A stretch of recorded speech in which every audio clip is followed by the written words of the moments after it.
Okay. I think I got your okay in there, but hello. This is the champion tier list video. I'm joined by not only Cranberry, but also Dusk. The bird. No, the bird from last 2 weeks the ago. bird. Yeah, we got the bird to join that flew into my window a few weeks ago. Hell yeah. Welcome. Hell yeah. You guys doing well, I hope. Yeah, things are going well. Mm-hmm. Dusk, for people who don't know who you are on Voyix's YouTube channel, please let us know. Yeah, who am I? So I am, you probably know me, if at all, from making mods for Monster Train. There's a couple on the workshop that I've done, the unofficial balance patch, as well as the more important one, more boss info, that Voyix uses for all his videos. Oh yeah. Much appreciated. So yeah, that's kind of my background there. I've probably played this game as much as either of these two clowns, so I know more than me, I'm pretty sure. More than me as well. Yeah, actually, I think that's true. What are you at, 1,000? I think so, like 1,100. I'm running up on 600 right now. Yeah, I'm on like 1,100 on just one profile, which is tough. How many secret Monster Train profiles you got, bud? So 2. I have to have them for the other thing that I'm not telling you about right now. Ooh. Secrets. That's exciting. Very exciting. Oh, Brent says we should swear right now to ruin your YouTube video. It's too late. Yeah. We're past 30 seconds. We're past minute 30, yeah. Also, you get 2 frigs in the intro as well. Not even close then. Yeah, no. I still try to keep it sanitized for the intro, just in case YouTube changes their policy. You never know. But Dusk, besides doing a lot of modding, you're also just pretty good at the game. Last time I remember seeing you had like a 60-something win streak in the DLC, which is crazy. Yeah, I'm up to 75 right now on the it's like a C25 Divinity win streak, so it's pretty good, I think. Yeah, it's his opinion, it matters more than ours. Yes.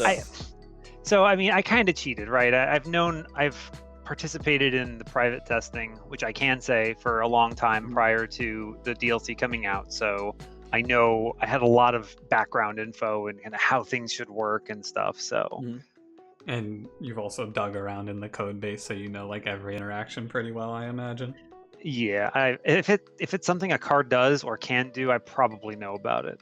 Okay, I know it's not your game, but I got 2 bugs to pick with you. Oh God. Right. So 1, Purify or whatever the mechanic is that Divinity has does not work as the text reads, and I'm very upset. Yeah. It just purges all debuffs at end of turn, whether or not they did damage. So I gave him damage shield on purpose to test it. He didn't take frostbite damage, but then it purged the frostbite still. So I'm pissed. Wait, that would be so big brain if that worked.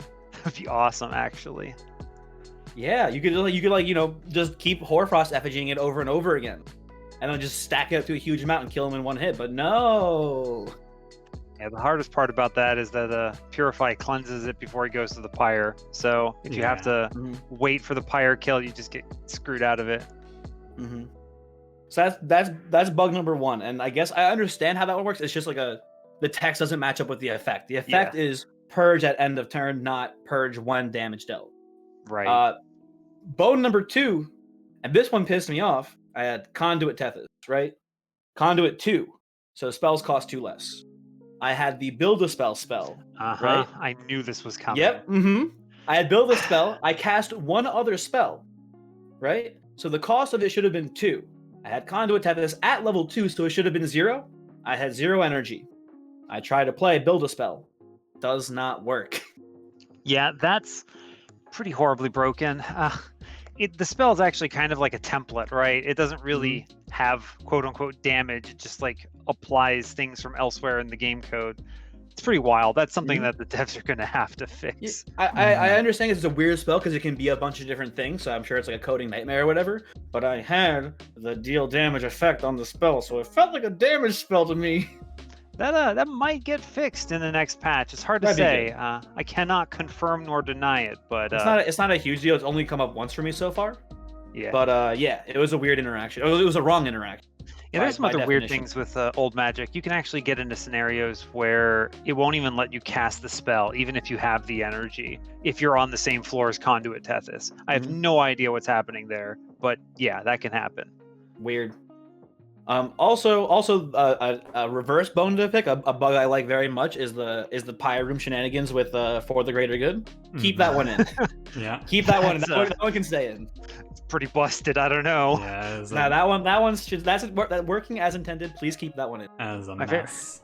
My favorite part is how it literally moves the Pyre elsewhere in the room. It does not look good. No, I'm not complaining about it. It's pretty neat. Like, I understand that like it shouldn't work, but like, how about this? I'll compromise. How about the Pyre kills both things in the room? So it's like it's overheating and like killing the enemies, but it's also killing your thing. So make it even more bugged. Awesome. Yes, that's my compromise. Final offer. All right, fair enough. How can I refuse? Okay, glad. Cranberry, I can't help but notice that you didn't organize your champions in your tier list bottom. Okay, well, you know what? Fine. Get to it. You know, we already talked about how we're doing it like the normal order here. Yeah, please I just, organize your champions. I don't like this. Yeah, I'll make my bed too. Okay, hold on. Mm-hmm. Thank you. Gotta watch your pattern recognition and sorting. Please, Rector, please, come on. There we go. Cranberry, I'm doing. I think you're forgetting. I'm figuring it out. I'm okay. getting a clan. I got it All all. right, There we you go. Close enough. Oh, there's probably a little bit of a delay for you guys. Okay. All right, yeah, I there it have is. now realized the issue. I'm like Okay, 5 we're all seconds behind. All right, you guys wanna do some tier listing? Let's get to it. I'm one step ahead of you. I've already skipped the number 2. Wait, you forgot about Hornbreaker Prince? Ah, fine. So in the last video pre-DLC, we put Hornbreaker Prince as a solid B. He was the dead average, like champion is fine. I think this champion is bad now. I'm in agreement. I think he's still kind of usable in like certain combinations. Mm-hmm. I think like Wrathful with spikes still sort of works. It's a little harder now. It's not like an auto win, but It's like tough. it's doable. Maybe not as like a complete carry, but he does like he gets you like at least halfway through the game by himself, basically. The big problem he has is that his stat line just does not hold up against what you're fighting in the DLC. Mhm. That's the big struggle. I mean, the mechanics are there. Like Wrathful's a good ability, but you've got 40 HP at level 3 and you're walking into a wave at the divinity that's doing 120. There's no Yeah. chance. Yeah, he dies. I've definitely noticed that I've had runs where I was playing Wrathful and everything was going very smoothly, and then the first wave before he got his armor ramped up had a double striking backline, and he just flat out died. That happened. Yeah. So to me as it's really dependent on that first wave. The other Is how playable he is. The other big problem he has is instead of like 4 spikes is not enough anymore. Obviously, it wasn't enough into like Shade Wings, but you have to get to reasonably like 25 spikes to kill everything with Wrathful. Not impossible, but definitely not even close to easy. 15's the bare minimum for most of the backlines that you're going to see. Yeah. It's rough. And then the other two pass, I think it's Brawler or nothing, really. Yeah, I agree. Brawler is fantastic. I wouldn't go as far as fantastic, but definitely the most viable of the 3. I pretty much take Brawler almost any case where I have a clan combo that lets me buff him at all, even if I don't have any of my starters. It's like Wormkin, but Stygian. Yeah. Yeah. I would argue that like in Awoken you can still sort of play Wrathful with like if you have like an okay spike start. Because then you just find more spikes by the end, and then it kind of works. Yeah, I mean I've gotten some wins with the other paths because I wanted to explore them a little bit, but they're much tougher. And Slayer is now pretty much just trash. Oh, like, it's tough. Yeah, it's just like he can kill a heavy. Hooray! And can he even? I mean, at rank 3, it takes 3 slays before he can even put down a Steel Wings. Yeah, the biggest buff that the biggest thing that has changed how the Slay Prince feels is actually the Rail Beater change. He's a little better because of Rail Beater's existence, but you know. I still struggle to even play Rail Beater to begin with. Rail Beater's real good. Yeah, he's excellent. Everyone keeps saying he's good. I bet he's good, but like I'm probably just playing him in the wrong comp. I think I'm gonna put Prince in the. I think I'm gonna put him in the C tier. I'm putting him in the C sharp tier. Yeah, that's right. You have like 15 rows Mm-hmm. Yeah, I honestly I have him in D myself. I think he's one of the worst champions right now. I agree. I think he's like I think Brawler keeps him at a D for me, although it's pretty close. I'll be real and put him in the D tier too. I'm gonna the meme tiers are here for memes and that's it. Mm-hmm. Shardtail Queen? Cranberry, you can go first. I know you have a lot to say about this champion. Listen here. There is, in my opinion, only one viable path for Shardtail Queen. It is Imperialist within a dip, either Rally 1 or Rally 2. That's all she does. And even for that, you need to get so much fucking armor for her to actually survive long enough to kill back. It just hate it. Hate Shardtail Queen. Were you just and like 25 HP on your imps? Yeah. No, I refuse. Endless Welder Helper? It's true. No, like the divinity fight, the waves do so much damage that let me clarify. I'm not talking about like them getting swept, right? That's not the issue that I have with Shardtail Queen. It's like it's, let's say for example you're playing, I don't know, Welder Helpers, right? To tank her up, and she throws them, and then you make them endless. She's not like, I find it hard to generate enough armor outside of having Transcendent. I feel like I've always needed Transcendent to actually make her work. And I just hate it. You put like a 25 on plus 25 onto any imp, like a molting imp or really anything other than Welder Helper, and then you just put it in front to help mitigate the damage, I feel like. Yeah, and the breakpoints work out really well there because most enemies are not doing 26. They will hit a couple times and you'll get some overflow that will save you extra life. Yeah. She's also got a lot of stats in general. Like she has like, what is that, 80 HP on that HP, path, I yeah. think? If you go Imperialist 3, which I think Yeah. you don't dip with her anymore. I think you used to want to do like Imperialist 1, Rally 2, but I think that path is really bad now.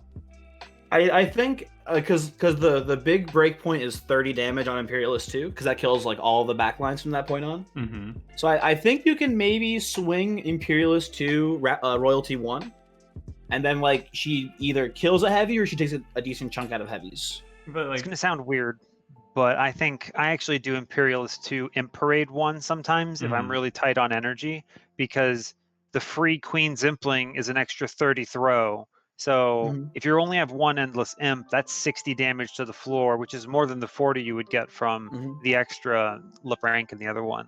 Yeah. yeah. And then also as an added bonus, you said you're tight on energy. All your imps are free now on that floor. Exactly. Yeah. Yeah.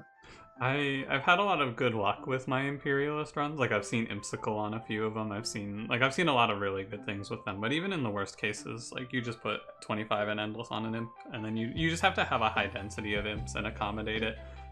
And I just think I just get so unlucky with her. I've had so many runs where it's like Shardtail Queen, no Welder Helper. Shardtail Queen, I got one Welder Helper, no Transcendent, not getting enough armor. Boo.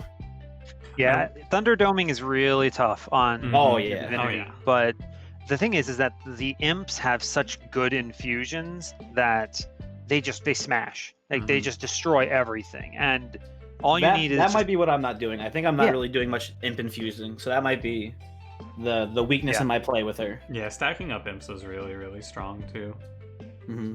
I think I put her A tier. This is one of the champions that I feel like I could still have my opinion change pretty heavily on, because I have not played a lot of runs where I don't see Imperialist.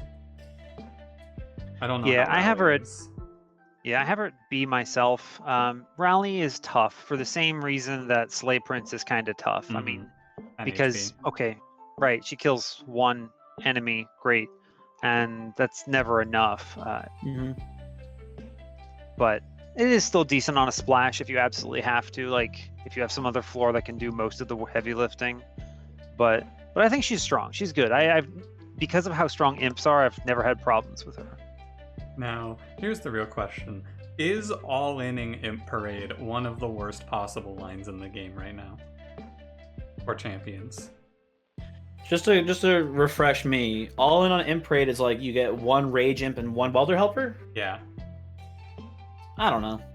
It got better with the DLC, as much as I hate to admit it, because they buffed the Rage Imp to 5 Rage. So you can do some pretty whack things if you've got the space to play all your imps and they keep dying. Yeah. So you're saying like maybe like Umbra as a secondary?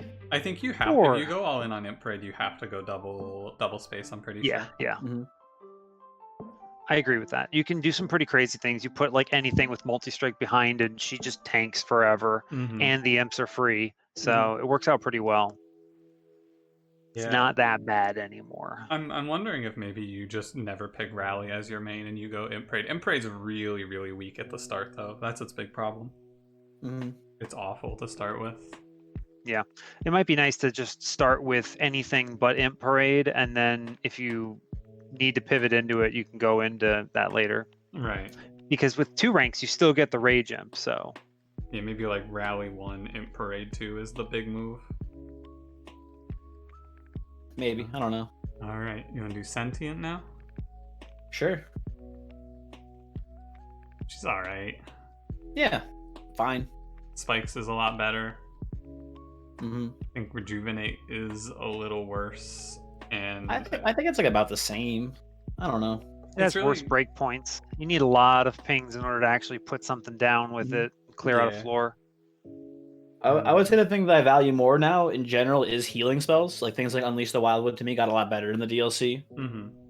So like I end up healing her more by coincidence, I think, and that makes it in my head a little bit better. I think gone are the days of like Machine Gun Sentient where your just whole plan is heal her so many times that she wipes floors. And it's just like that does not work. It's just like a nice side effect of your strong frontliner. And it does mean you want to kind of avoid hollows though, and those are, well, at least the Awoken Hollow is a pretty strong line to win. Yeah. Is the conflicting Rejuvenate triggers exactly. is also gross, yeah. But at the same time, and this is one that I've struggled with a lot, Spike Sentient does close off Shattered Shell to you, I'm pretty sure. Yeah. Shattered Shell's pretty sick right now, and so... He's a very, very strong line to win. Quick multi-strike Shattered Shell go off. Yeah. There's still a lot of lines that work, though. I mean, you've got the double Awoken Hollow and the Animus of Will behind up on top, while Spike Sentient clears out most of the bottom floors. It works pretty well in that case. I like that Spikes doesn't require a lot of maintenance. Just throw it a big heal every so often and it's fine. And it has really good relic and unit synergy. You get like a Spike Channeler in there and just kill half a wave. Yeah. And then... I think something we should have maybe talked about at the top here, I'm now realizing would be a good idea, is like we should talk about how like the roles of champions have like kind of changed a little bit in the DLC. Like pre-DLC, like Prince, for example, like he could like be your carry. He could kill everything for you in theory. And now it, like champions don't do that anymore for the most part. They usually don't carry the run. They're now in like, I guess, more of like a support role, if that makes sense. Most of the time. Right? And I feel like Sentient before was really never that carry. Like it never had that role of like Sentient wins you the run usually. Like that wasn't a thing. And it's still not a thing. And I feel like she still kind of just does the same thing still. Like she tank, she cultivates, the one line draws you an extra card now. Like it's just she didn't change. Yeah. I have her at middle of the road. I have her at a B myself. I think she's consistent. You can have a lot of lines to win. Cultivating is really good just for free boss relic. Put a Shattered Shell or something behind. Spikes is better now than it was before. Explosive is a little worse, but you don't have to pick it, so it's fine. Yeah. Agree. I don't think we mentioned Cultivating Sentient, but it's like fine even though it got nerfed, right? Yeah, it got nerfed from 1, 2, 3 cards to just 1 card in the DLC patch. So, which is appropriate, I think, honestly. Oh, yeah, it was busted. Ridiculous. Yeah.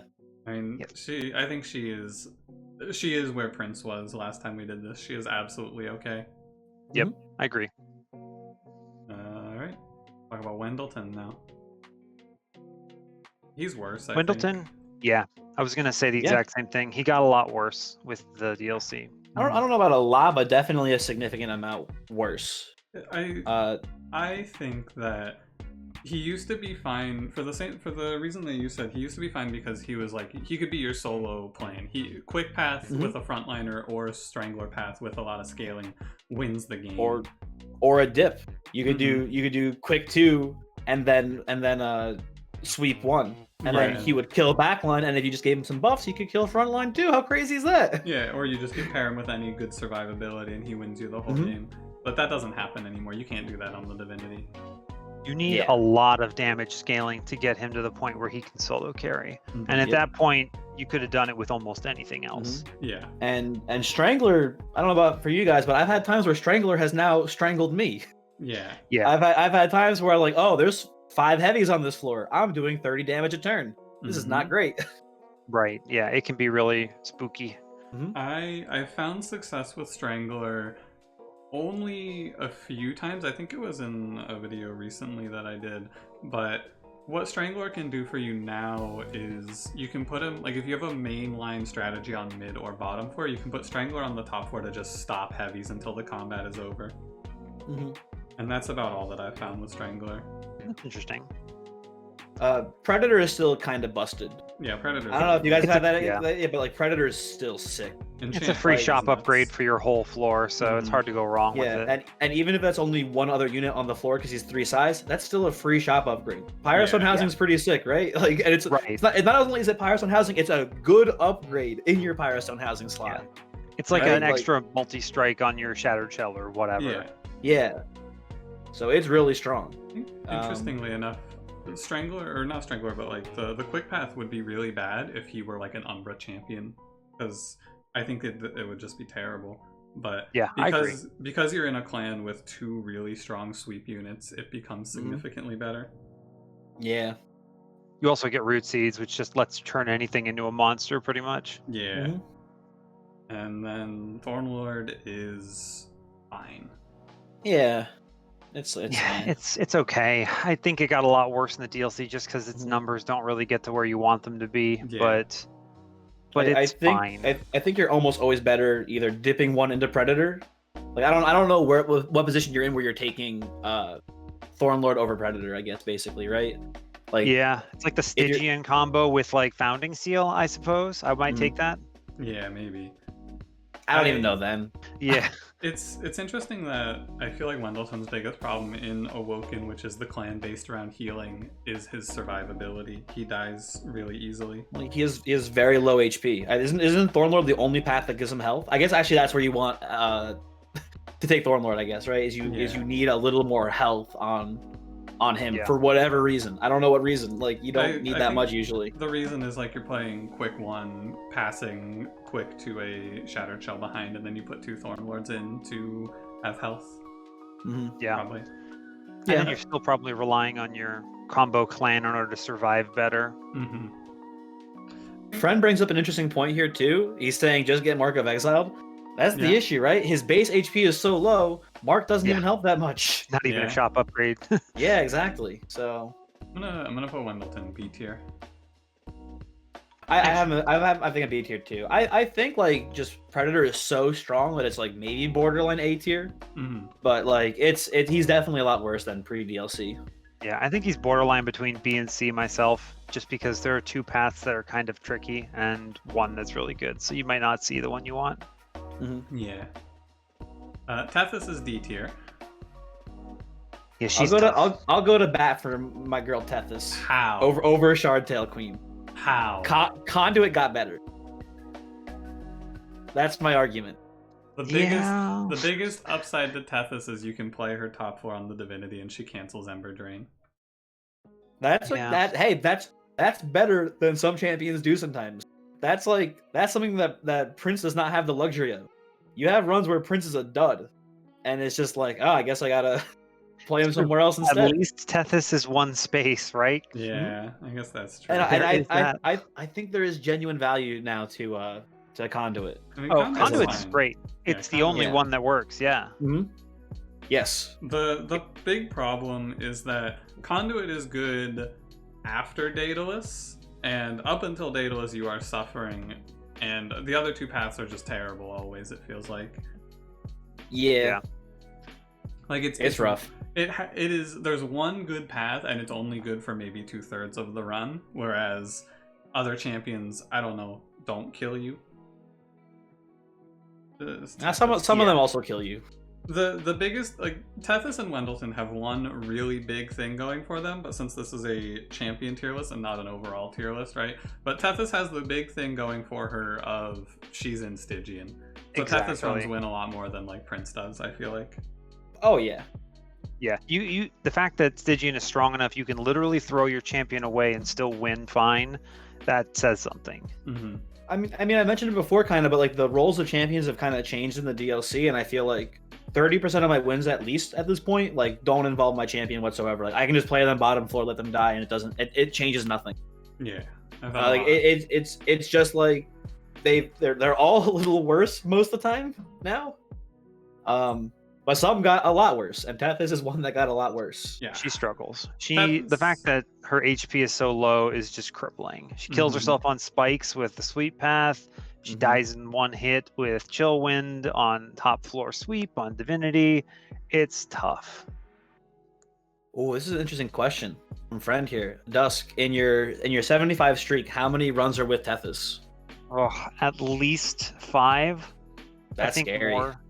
Yeah, I did like a rotating random for a good part of it because I wanted to fill out the logbook. So I have at least one with Tethys with every other clan. I think she showed up a few other times. Usually it was find Conduit, have a normal run, or don't find Conduit, throw her away, and just find some high roll elsewhere. So probably at most like 8-9 runs, something like that in my win streak. I'll put her in the Shardtail Queen tier. She's bottom of the barrel. I can't. Yeah. Got to give her a D. Yeah. I was thinking about putting Prince in D tier and then making a new tier for Tethys, but I just did it this way instead. The only reason that Prince is in D tier is because I think that he is at least a little better than Tethys. Yeah, if there was like more tiering here, I would definitely put Prince a little bit above Tethys, but they're both tough. Yeah, it's weird because on the one hand, like there's a difference in power between Prince and Tethys, but if you make too many tiers, you end up just having like, okay, so there's no one in 3 of these tiers because there's only 12 champions. So yeah, Solgard, he's worse, I think. Oh yeah.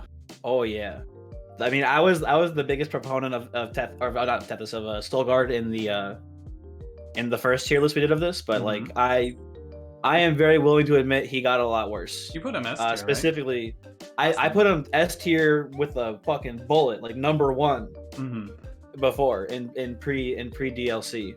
Right. And I mean, you know, when one of your like you have 2 strong paths and one of them becomes worthless, you now only have 1 strong path.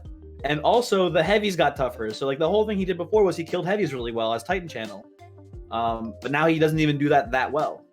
So, I actually feel pretty strongly that Solgard is really good. I don't think he's S tier for sure, but I have him at A because the thing is pre-DLC, his damage breakpoints didn't really matter. You did 210, and great, things don't have 210 HP, so whatever, you're just wasting some of your hit.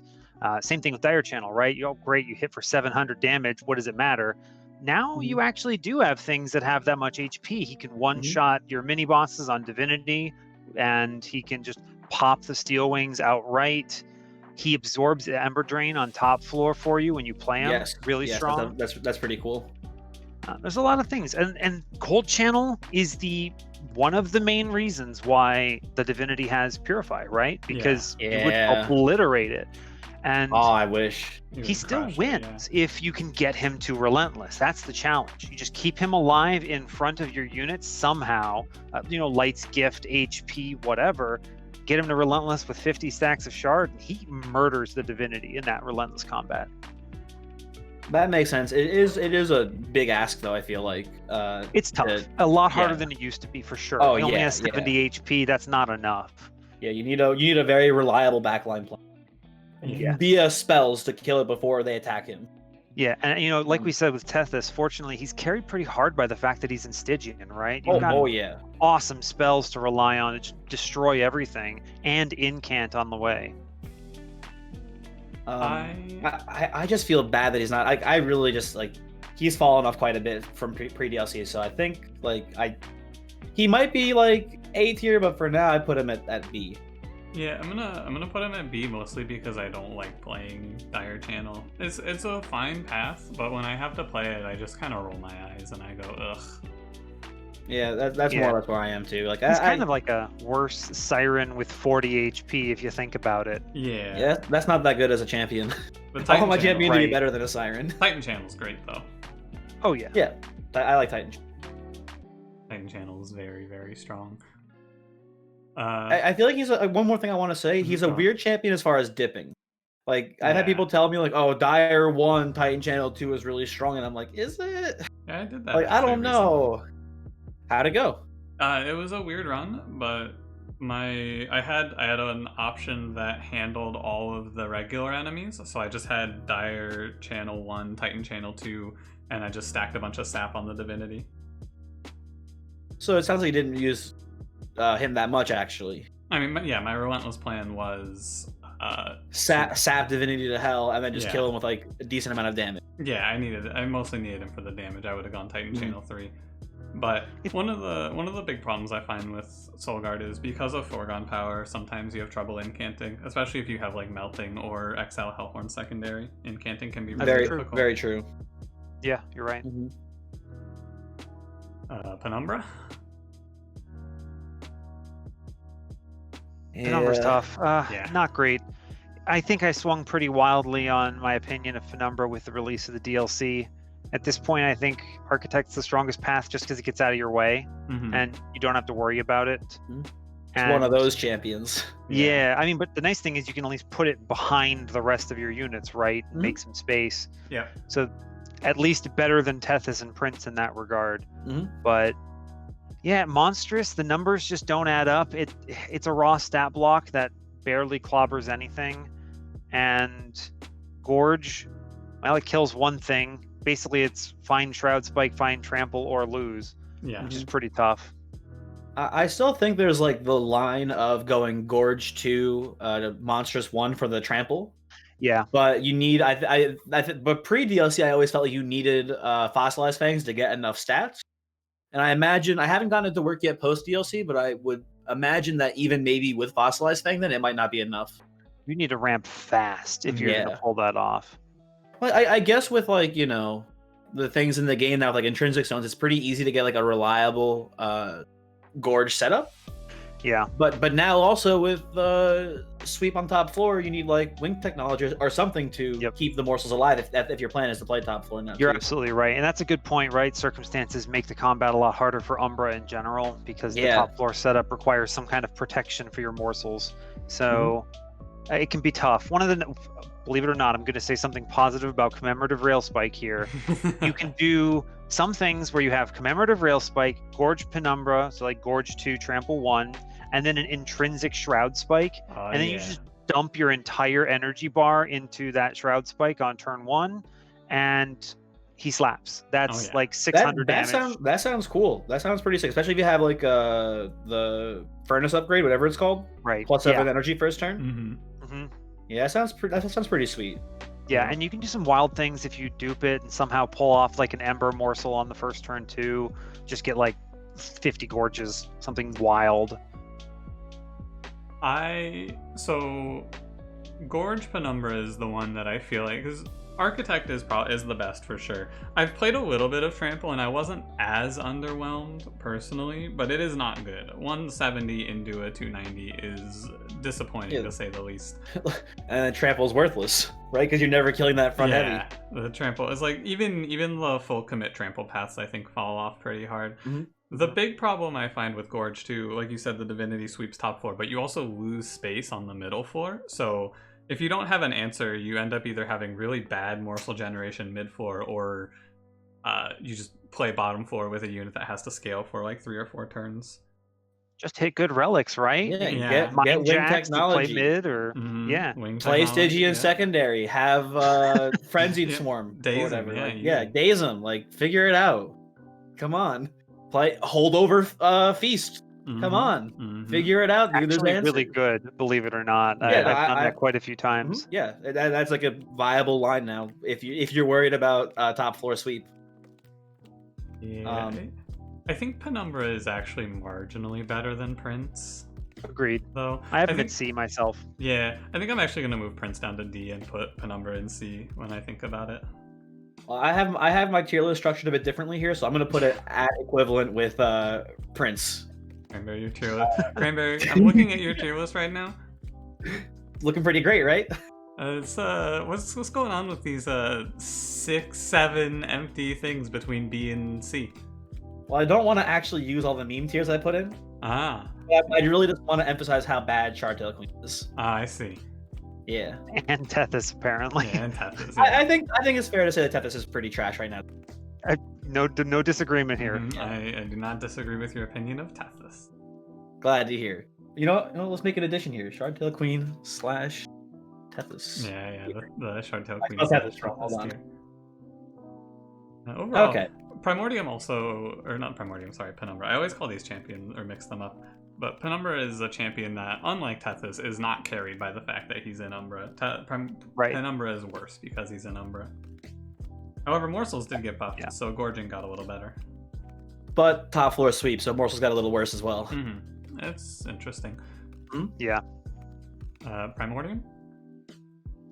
Primordium is one that I don't feel like I need to discuss too much before I slam in a tier. He's definitely S. Yeah. Yeah, it's pretty undeniable. Like, I was a little skeptical at first when I heard Dusk say that, like, it was an instant win. I think that's maybe a little bit of an overstatement. But I can't imagine losing. I can imagine losing because I've done it before. But it's very good. Yeah. I'm gonna put it in S tier. Like I've there's so much. Like I guess my thing about Primordium pre DLC was always that like Primordium was either like it didn't do much or it did way more than it needed to do. Like, oh, Primordium, look, I've got like a 8 multi-strike 300 damage shield Animus of Will, right? Like, yeah, you could do that ridiculous stuff and it wasn't necessary then. But now it's kind of necessary. Yeah. The one thing I'll say is similar to what we were saying for Penumbra. You have to find a way to keep Primordium alive if you're playing top. This this is not wing technology because it doesn't count as a morsel. So it's like Chain of Gems or something like that. Or intrinsic like Echo Infusion. Yeah. Superfood because it gets higher base health. Yeah, starts with 10. I mean, that still dies in one shot if you're at 105 shards, but yeah, it's something. Yeah. I think the main thing I want to say for Primordium, because pre-DLC Primordium was aggressive, edible, good. The other two are very bad, or not even very bad, but situationally good, right? There's a bit of I drew late. Intrinsic made Primordium significantly better. Because you can, if you take, the Stalwart Snack, the extra buffet stacks, you can just intrinsic your buff card, and same for Superfood, you can just intrinsic your buff card. Yep, absolutely, and get so much value out of it. Yeah. And I know it's not like a great point, I guess, but like, have you seen my man Morsel Maid? He loves this guy. Yeah, Morsel Maid. Wow. Wouldn't it be cool if I just ate my entire Primordium in one turn? Quick aside. Morsel Maid, very cool, very strong. I would like this game significantly more if they never made that unit. Oh my god, I hate that playing that unit so much. It's like, eat fast enough for it. Yeah. I actually had like an easy windmill slam run with him recently, and I was like, just play the morsels, eat the morsels, yada yada yada. No thinking, no nothing. It was just playing morsels. Run was like almost an hour long, and I was like, how did this take this long? Because you're watching animations. Yeah, Primordium is really good. Yeah, not much else to say there. Agreed. Yeah, he's like, pair him with a sweeper, pair him with a trampoline, pair him with anything. He's nuts. Pair with Train Steward, dude. Honestly, you could probably do that. You could. Yeah. Rector is better. I feel like Rector's the same. I don't know. As we've said, Harvest used to get way too much health. It was like, man, he has 1,000 health. I even made this point last time we talked about it, so maybe actually never mind. Yeah. Burnout seems a little worse in general. I mean, Burnout was just kind of weird. I actually think Burnout's a lot better. Yeah. He's better with, like, I guess, Hallowed Halls. But he did that pretty well. Burnout as a mechanic got a lot better in the DLC. Yeah, because of all the infusions and stuff. Yeah, I mean, dude. Yeah, melting in general is so strong right now that I have a hard time thinking poorly of Rector. Hey, Burnout still hits the right thresholds. Most of your mid-tier enemies, elites, are hitting like 140 or something. He hits 145. That's perfect. He plays nicely with all the new cards, all the new infusions. You don't get dazed on top floor, so Dark Calling is playable, which is awesome. Harvest, really good, because again, for the same reason that Shardtail Queen's so strong with Imp infusions, the Tomb infusions are equally epic. Oh yeah. So I have Rector at A. It's so good. Yeah, you do a Stealth Tomb with a Remnant Host Tomb. Oh yeah. Baby. That's a winning line. That is, yeah, like you put 2 Harvest units behind that, that's actually just money. I'm still a little soft on Rector. I'm gonna leave it at B for now because I just haven't played him too much. But like I feel like the burnout path, it's just the damage at burnout 3 is a little too low maybe. But I don't know. I very much could be wrong about this. So I don't want to make any definitive statements. So I like Harvest a lot. I mentioned like the point to you the other day, I think, whenever we talked about this last, but like the fact that like his what used to be overkill amount of health gain on Harvest is now appropriate is pretty cool. Yeah. Now it's reasonable. The big thing to me about especially Burnout Rector, because the parallel you used to always draw is, well, Burnout Rector and Trample Penumbra are very similar. I used to think Trample Penumbra was better, but because like Burnout Rector, you have to do a bunch of accommodations, where Trample, you just take space. Now that the damage output is so much higher, Burnout Rector and Trample Penumbra die in the same time, and the Burnout's no longer a problem, but Burnout Rector is 2 space. Yeah. He's a lot you can lower like commitment. back more reliably, yada yada. He's much lower commitment, and he's good. Yeah. Little Fade. I mean, yeah. Let's just give this. You know where she goes. Yeah, we all know where Little Fade goes. Yeah. I really feel like. So last time we did the tier list, I was a little mellow on Little Fade. I was a little frustrated with her. I'm back to Didn't you put Little Fade in like the My Shardtail Queen level tier? I think I put her in A tier because I was just frustrated with her, but like, she's really strong. Yeah. Oh, she's stronger now. I feel like almost like with Burnout got so much better, so Firelight's way better. The new quick path is kind of fucking insane. Yo, it's so cool. It's so cool and good. And like Little Icarus is like it was my favorite path before. I think in the last video voice I was like Little Icarus is so fun to play. It might not even always be that good, but it's like a cool. I love the meta progression style of units. Yeah. So that was always fun to play. It might be the worst path now, but it's still pretty good.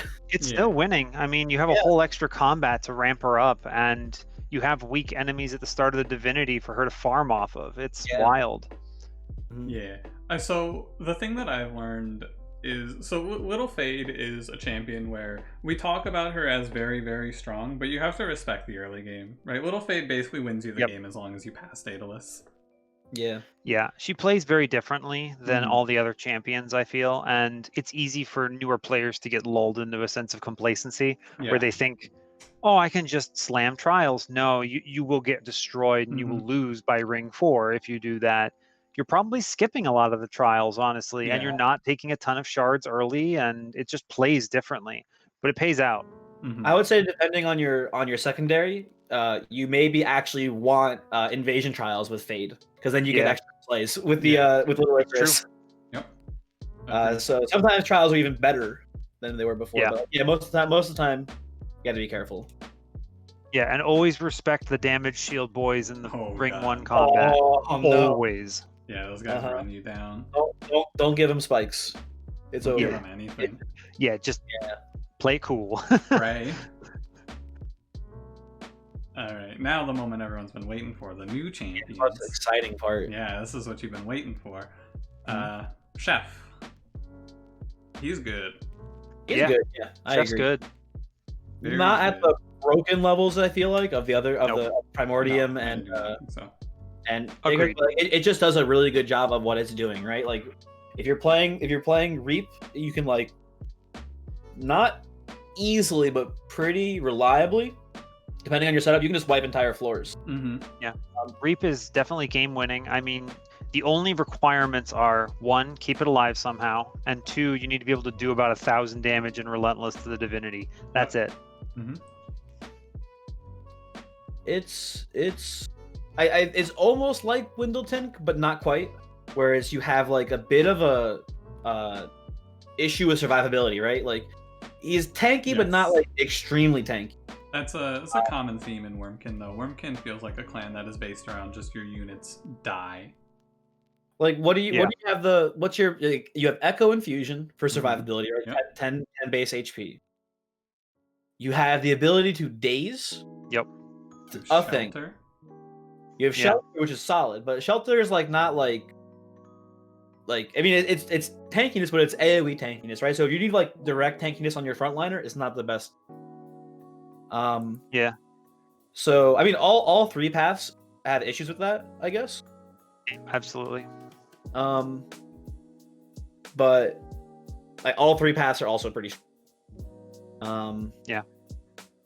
I think the strike path is the weakest of the three, but it can still get there if you have. One of the things is it scales on Relentless, which is pretty cool. So you just need to pair it with a strong offensive Inspire unit, and it does pretty okay.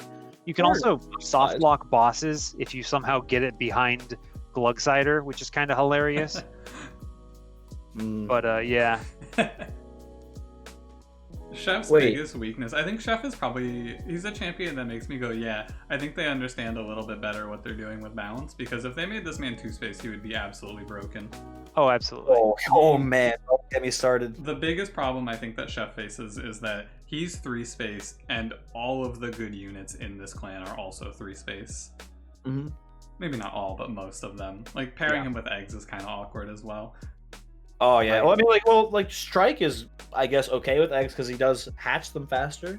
Yeah, but like if he's hitting things are just like the other two paths and eggs are just anti-synergy. Oh yeah. I think Chef's a solid A tier though. Agreed. I agree. Also in Factor, the +5 for each JO crystal you have is cool sometimes. There's like runs where I've had it like just pop for me, like it just like, oh, I gave an Animus quick and multi-strike, and look, it killed everything. Yeah, like it's pretty cool, although it's not super busted either. Like it's just solid no matter what you do with them, basically. That path you just want to be able to super stack your floor with a bunch of units. Yeah. Fog flies. I will also say I think Fracture is one of the best starters in the game right now. Absolutely. It starts at doing the same damage as Torch, scales the entire clan, comes infused, and if you already have some echoes on the floor, this thing can do massive amounts of damage. Yeah, it is ridiculous. Real good. I think the only card that's even worth considering on the same level in terms of like synergy is probably Primitive Mold. Yeah. Primitive Mold with Little Fade's pretty insane. It was like pivotal. I think Rootsies has generally just pretty high value too. Yeah, but Fracture is just out of this world, I feel. Yeah, it's real good. Yeah. All right, the final one, Mr. Everyone's Beetle. favorite. Beetle Boy's good. Yeah, I personally think I'm gonna slam Beetle Boy in the S tier. I really like him. Really? Okay. I found a lot of success with this guy. Yeah, that's fair. I have him a little bit lower. I've bounced a bit on him a little bit. I think Repeater is really strong if you start with a good consume spell. And Shellsmith is just winning. I mean, we were just talking about, survivability being a problem of the clan. Just get 8 armor on the whole floor every time you do the thing that the build wants you to do. It's pretty awesome. It is kind of in like a little bit of an awkward space where you can like you can start with like straight up no good consume cards, right? It happens sometimes. And I feel like in that position, and I understand this might be a little controversial, but I like Marsh Lord. There, I said it. I like Marsh Lord. All right, I think it's pretty cool. That's yikes for me, dog. I like Marsh Lord, okay? And I'm tired of everyone pretending like they don't like Marsh Lord. I like what it tries to do, but I think it does all of the things it tries to do bad.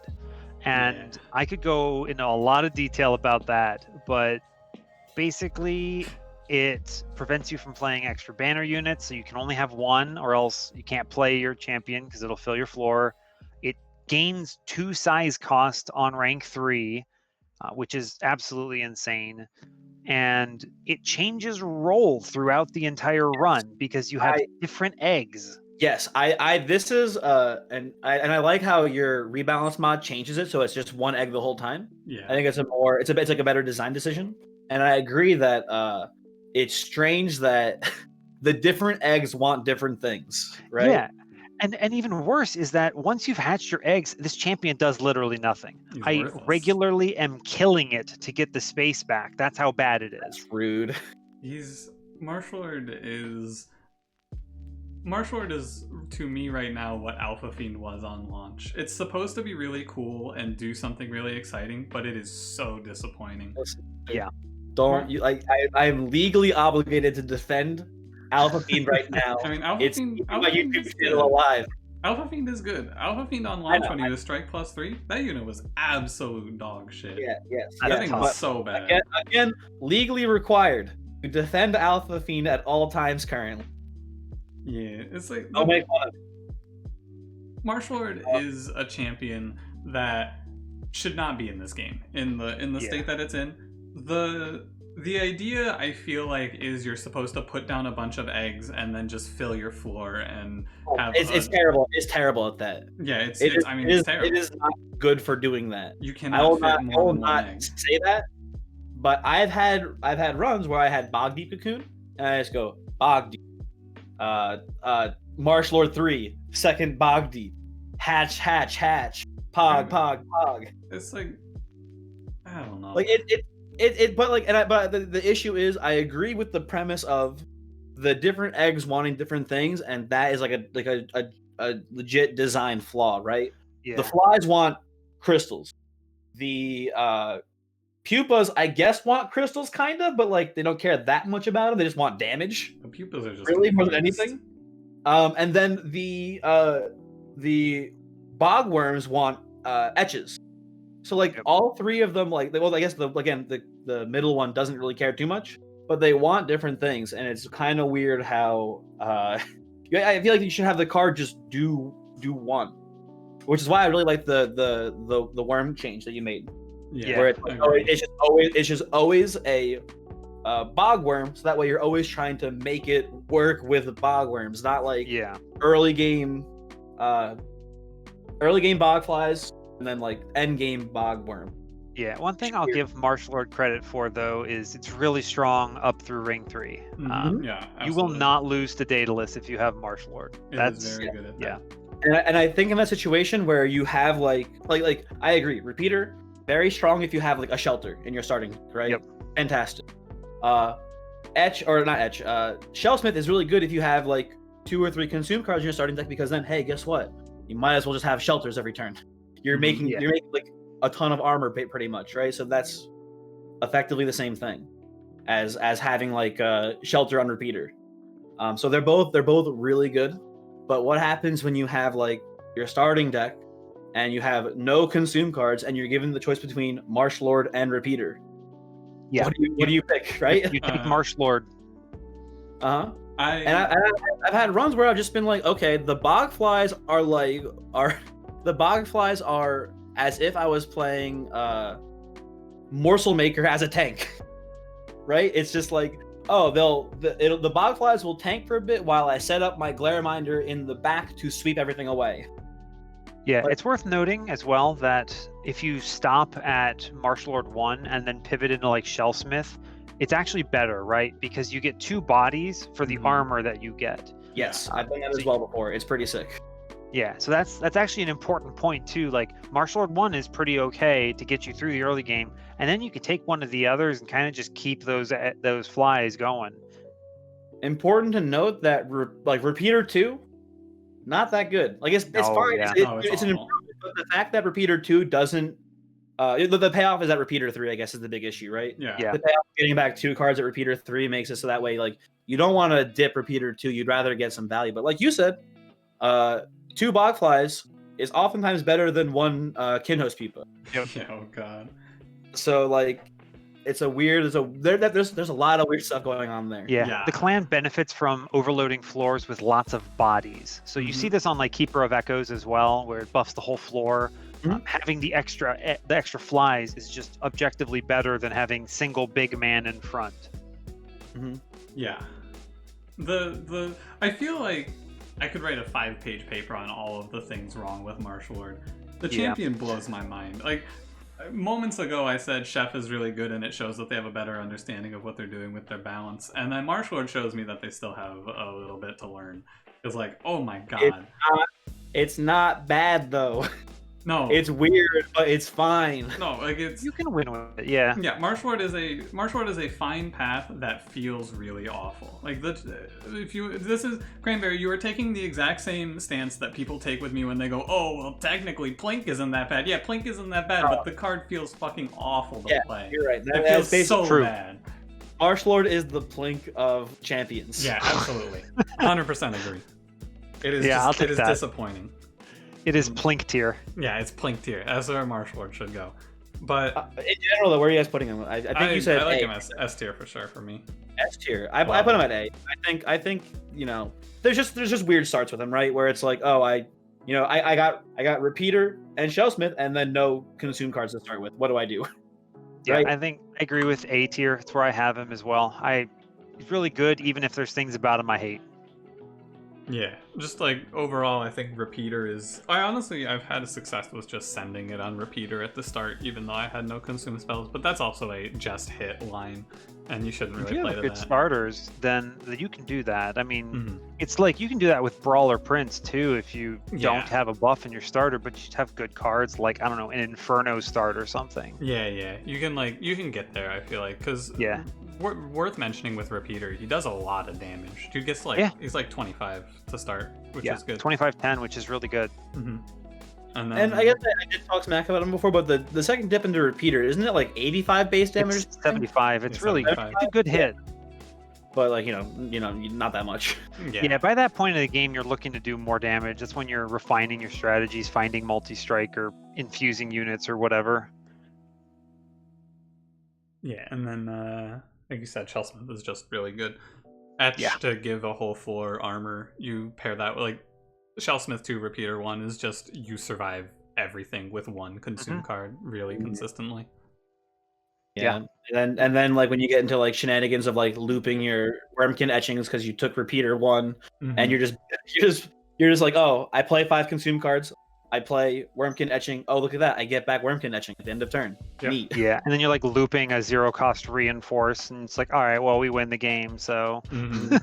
Yeah, and there's a lot of really... I feel like this champion has a lot of really ridiculous outcomes, especially with relics like Bog Slime in the game, or the, was it Notice Stone? Consumed to get +1 magic power. You can get some really crazy things. I haven't had Notice Stone to do much for me yet. I actually don't like it very much. But like, I don't know, it's probably good somehow. Situationally, it can slap for you.